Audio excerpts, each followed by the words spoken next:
апалар жана эжелер, карындаштар, урматтуу коноктор, дипломатиялык миссиялардын жана эл аралык уюмдардын өкүлдөрү Кыргызстандын аялдарынын энциклопедиясынын 9-томунун бет ачары. Бул терең символикалык окуя. Кыргыз Республикасында 30 жылдан ашуун убакыттан бери Кыргызстандын аялдар конгресси аялдарды колдоону туруктуу системасын түзүп келет.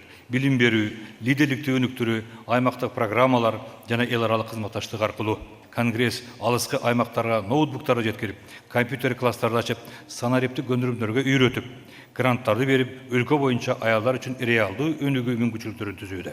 Кыргызстандын аялдар конгрессине системалуу жана ырааттуу ишмердүү үчүн чын жүрөктөн ыраазылык билдирем. Ошондой эле Кыргызстандын аялдарынын энциклопедиясын жараткан бул уникалдуу улуттук долбоор үчүн терең ыраазычылык айтамын.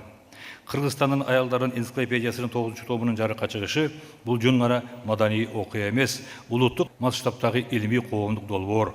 Кыргызстандын аялдарынын энциклопедиясынын 9-томунун жарыкка чыгышы менен куттуктаймын жана тынчтыкты, ден соолукту, урмат сыйды, сүйүүнү, тынч жашоону, эртеңки күнгө болгон ишенимди жана өлкөбүздүн өнүгүүсү үчүн жаңы ийгиликтерди каалаймын. Ушу энциклопедиясын тапшырып коюга уруксат бериңиздер.